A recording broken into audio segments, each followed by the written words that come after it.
अभी थोड़े दिनों पहले इस देश के जो मुख्य न्यायाधीश थे B.R. गवई, उच्चतम न्यायालय परिसर में उनको अपमानित किया गया, उनके ऊपर जूता फेंका गया।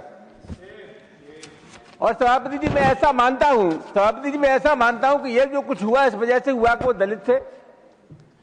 उनके पिताजी का डॉक्टर अम्बेडकर के आंदोलन से बड़ा रिश्ता रहा, वो राज्यपाल रहे, सांसद रहे। और सभापति महोदय जो अधिवक्ता थे राकेश किशोर, उन्होंने प्रायश्चित नहीं किया, ये कहा कि इस प्रकार की घटनाएं और होंगी। जो मुख्य न्यायाधीश जी थे उन्होंने उदारता दिखाई और उदारता दिखाने के बाद कहा कि कोई कार्रवाई नहीं होनी चाहिए। लेकिन मैं सरकार से यह जानना चाहता हूं कि गृह मंत्रालय आपके अधीन है,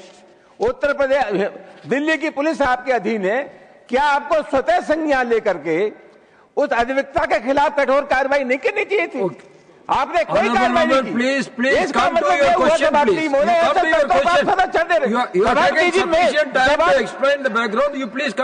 सभापति जी मैं जानना चाहता हूं सरकार से कि इतने गंभीर मामले में देश के मुख्य न्यायाधीश का कोर्ट परिसर में अपमान हो रहा है, सरकार ने स्वतः संज्ञान लेकर के उस अधिवक्ता के खिलाफ कठोर कार्रवाई क्यों नहीं की? Honourable minister. आदरणीय सभापति जी, माननीय सदस्य जी ने जो प्रश्न किया है ये बहुत सेंसिटिव विषय है और जैसे मेरा नाम लेके उन्होंने कहा, मैं भी इनसे अपेक्षा नहीं कर रहा था कि इस विषय पे कोई राजनीति करनी चाहिए।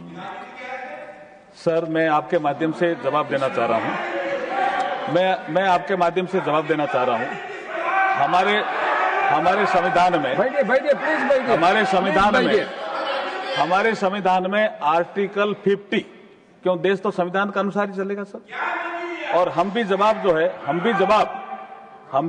जो देते हैं माननीय सदस्यों को, जो एक प्रक्रिया संविधान ने तय की है उसके अनुसार ही देते हैं। तो आर्टिकल 50 हमने तो लिखा नहीं है सर, आर्टिकल ठीक संविधान निर्माताओं ने लिखा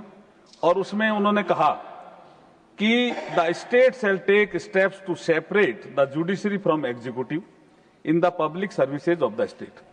इसका मतलब सेपरेशन ऑफ पावर की भावना संविधान निर्माताओं ने तय की। उसके अनुसार भारतीय लोकतांत्रिक व्यवस्था में जुडिशरी गवर्नेंस सिस्टम का एक स्वतंत्र स्तंभ है तथा सभी मामलों को संभालने में सक्षम भी है। इसी संवैधानिक व्यवस्था में हमारी सरकार जुडिशरी की इंडिपेंडेंस को लेकर पूर्णतः प्रतिबद्ध भी है और न्यायपालिका के साथ मिलकर यह सुनिश्चित करने का प्रयास करती है कि जजों को अपने जुडिशियल फंक्शन करने के लिए कॉन्डुसिव इन्वायरमेंट मिले ताकि देश के नागरिकों को तथा न्याय की सर्वसुलभ पहुंच सुनिश्चित हो सके। जो माननीय सदस्य ने जो विषय उठाया वो कंटेम्प्ट ऑफ कोर्ट से जुड़ा हुआ मसला है, honourable supreme court of India में विचाराधीन भी है और संविधान का आर्टिकल 129, मैं फिर कह रहा हूं, संविधान का आर्टिकल 129 फिर ये अधिकार देता है सर, मैं अब उसको आप चाहो तो मैं कोट कर सकता हूं, the supreme court shall be a court of record and shall have all the power of such a court including the power of punish the contempt of itself. ये भी पावर संविधान ही तो दे रहा है और हमने जो जवाब दिया उसमें माननीय सदस्य को बताया है कि कंटेम्प्ट ऑफ कोर्ट के जो मामले हैं, in case of contempt other than the contempt referred to in Rule 2, the court may take action, number 1, suo motu, number 2, on petition